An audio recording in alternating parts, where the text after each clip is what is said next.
Di episode sebelumnya gue udah bahas tentang namanya market structure, dan pada kesempatan kali ini gue akan ngelanjutin series dari Smart Money Concept ini, yaitu gue akan berbicara tentang reversal area, teman-teman ya. Nah, intinya apa sih reversal area? Ini adalah sebuah satu tools momentum, teman-teman ya, buat kalian. Ini masuknya ke step 2. Karena setelah kalian tahu structure-nya gimana, arah marketnya seperti apa, next-nya itu kalian sudah mulai memikirkan untuk entry. Nah, untuk entry ini kalian butuh satu momentum tools, dan reversal area ini menjadi salah satunya.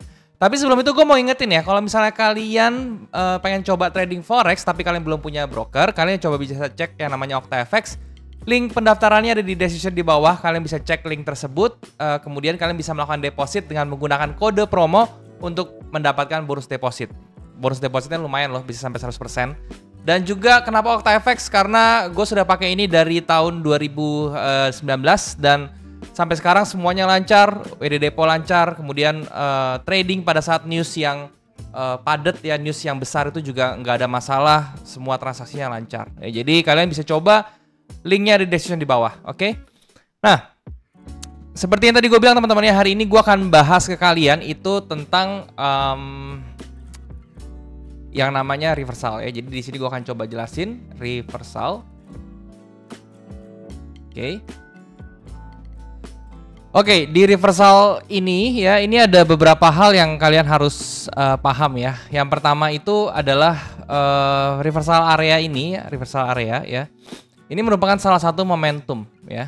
Jadi kalau misalnya kalian sudah dengar kata momentum, ya ini berarti kan identiknya dengan timing ya teman-teman ya. Jadi tugasnya si reversal area ini atau si momentum ini adalah dia ngasih kita informasi kapan sih kira-kira atau di harga berapa sih kira-kira itu adalah waktu yang tepat untuk masuk atau untuk entry. Nah, jadi ini adalah prinsip utamanya dari reversal area ya. Dan kemudian yang kedua, ini bisa dijadikan juga konfirmasi juga teman-teman ya, konfirmasi. Nah, jadi memang reversal area ini sifatnya tuh agak ganda ya. Jadi fungsinya tuh agak ganda. Dia bisa jadi momentum dan juga bisa dijadikan konfirmasi juga. Nah, konfirmasi ini seperti apa? Mungkin kalian bisa jadikan ini sebagai clusteran ya. Kalian bisa combine antara, oh ternyata di area ini tuh ternyata di sebelumnya juga ini berada di area level yang sama loh dengan Fibonacci-nya misalnya gitu ya. Bisa jadi clusteran teman-teman. Atau bisa jadi yang namanya nanti confluence ya teman-teman, sama aja itu antara cluster atau confluence. Oke. Nah, kemudian yang ketiga itu adalah jenis-jenisnya apa saja atau tools tambahannya ya, tools untuk mendetek yang namanya reversal area itu kita butuh apa aja. Nah, ini sebetulnya banyak ya, yang gue pakai sendiri itu biasanya itu adalah supply and demand ya, SND. Kemudian gue biasa pakai juga order block ya, gue singkat di sini OB ya. Kemudian gue bisa pakai unfilled order juga ya, UFO gue singkat seperti ini. Ya, dan juga yang terakhir gue biasa pakai imbalance ya. Imbalance atau bisa dibilang juga FVG ya, fair value gap atau apapun itu. Oke, jadi ini adalah tools yang akan gue gunakan.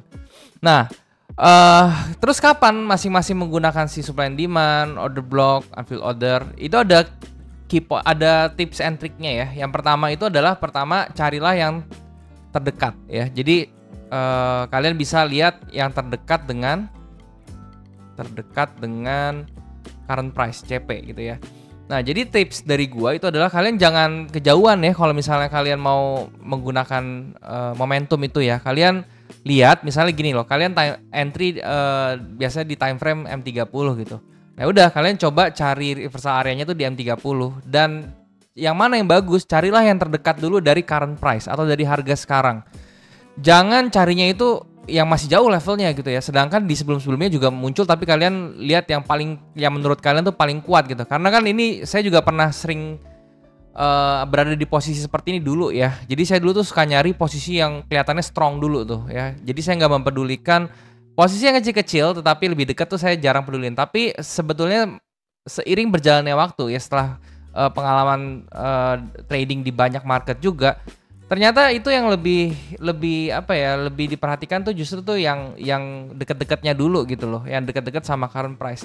Apalagi kalau misalnya kalian trade-nya itu stylenya pendek ya, atau scalpingan gitu, itu justru sangat penting.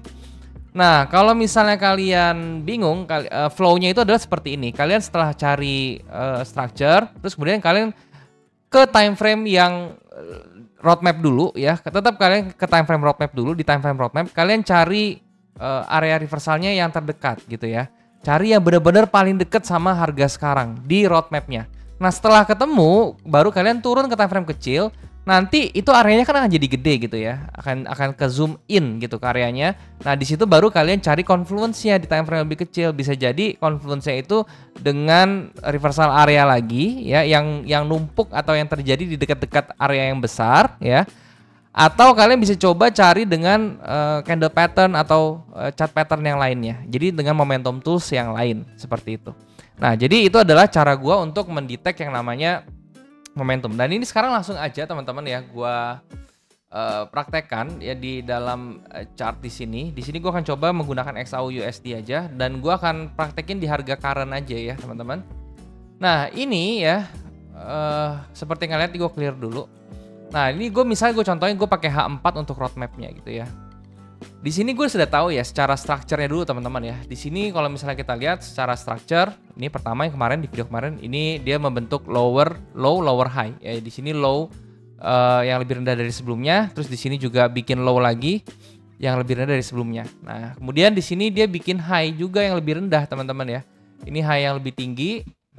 Nah, ini high yang pertama, terus ini lower high dan dia ternyata juga bikin lower high gitu ya. Jadi ini secara price atau secara structure-nya dia masih bearish, oke? Seperti itu.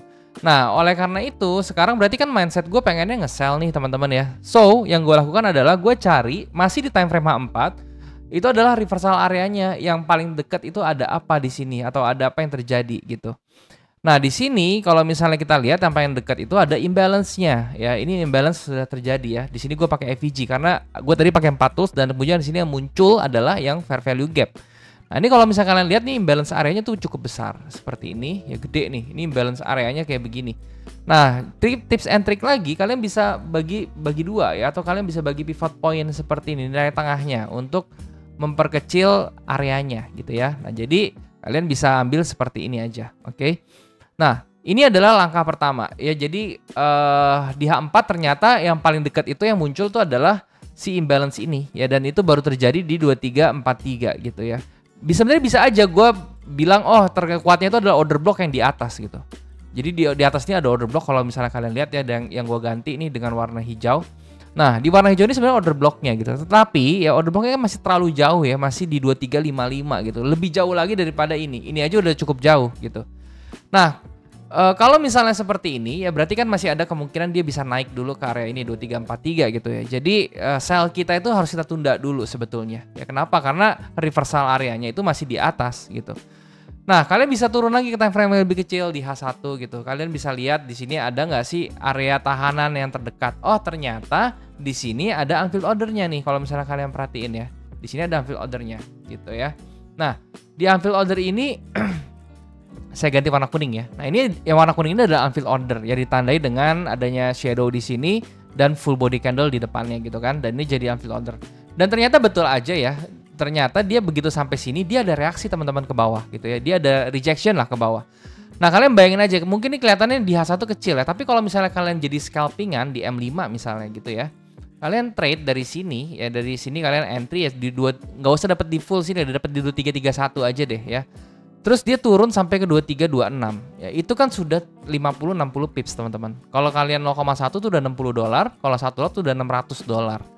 Ya, jadi menurut saya itu bisa kalian manfaatkan seperti itu, dan itu terjadi di area terdekat ya, yang terjadi di time frame terjauh yang muncul ya. Jadi di H4 dia nggak muncul, unfilled order di sini nggak ada, dia munculnya di atas sini areanya, tapi di H1 dia muncul.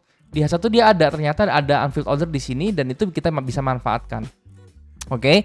Dan memang ini idenya atau stylenya itu adalah untuk trading jangka pendek ya, atau untuk scalpingan, untuk intradayan, yang which is 50-60 pips itu udah pasti kita ambil gitu ya. Kita nggak boleh tahan sampai terlalu jauh ya, sampai 100-200 pips, itu beda.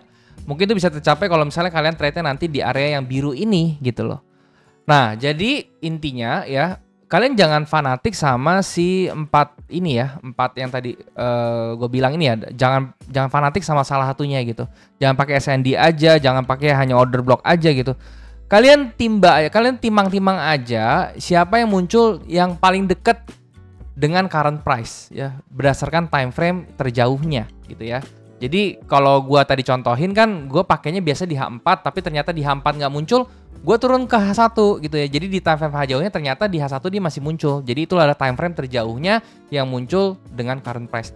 Misalnya di H1 nggak muncul gimana? Kalian turun lagi ke M30. Kalian cari di M30 tuh ada apa di situ ya.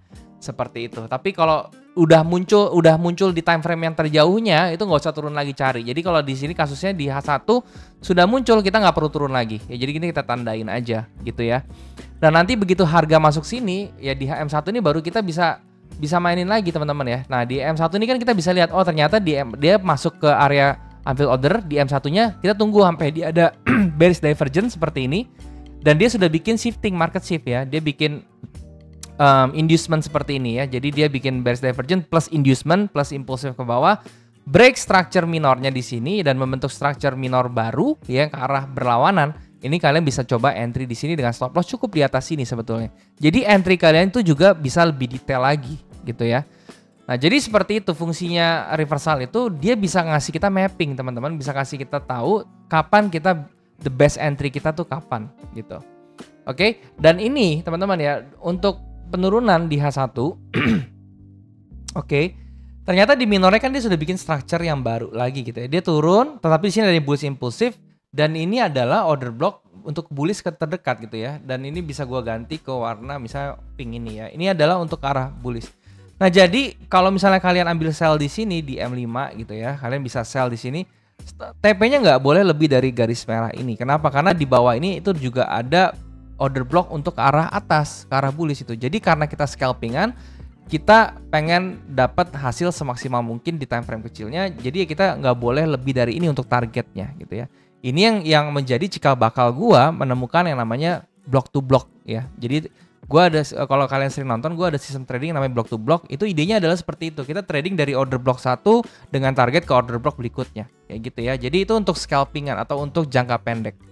Ya. Jadi seperti itu, oke. Itulah pentingnya reversal area. Bayangin kalau misalnya kalian nggak tahu tentang reversal area, kalian cuma tahu tentang arah, tapi kan nanti kalian akan bingung ya. Aduh, saya masuknya di mana? Kok saya masuk sell di sini tapi harganya masih ketarik ke atas sih? Ya itu karena semuanya itu ada hitungannya. Semua tuh ada pemetaannya masing-masing. Ada jalur-jalur dia station khususnya dia kapan harga berhentinya di mana gitu ya. Dan tugas kita sebagai trader itu adalah untuk menentukan station itu, oke? Nah itu aja teman-teman yang mau gue sharing. Semoga kira-kira bisa menjadi manfaat ya teman-teman untuk series yang kedua ini. Nanti minggu depan mungkin gue akan melanjutkan ya untuk episode 3-nya ya. Dan gue masih bingung nih judulnya apa kira-kira untuk episode 3 atau temanya tuh seperti apa ya. Masih seputar smart money concept, tapi gue bingung apa yang mau gue sharing lagi. Jadi kalau misalnya kalian punya ide, kalian bisa komen di bawah apa sih yang kalian mau tahu tentang smart money concept ya. Jadi bisa gue jadikan bahan kontennya untuk minggu depan. Oke? Itu aja teman-teman. Thank you sekali lagi ya yang sudah menyempatkan nonton video ini. Jangan lupa untuk subscribe channel ini kalau kalian suka, dan bisa like video ini, share teman-teman ke yang lain, dan juga komen di bawah pastinya untuk feedback ya untuk channel ini supaya jadi lebih baik. Oke? Thank you teman-teman. Sampai jumpa minggu depan. Jangan lupa semua orang bisa cuan. Salam sukses. Bye bye.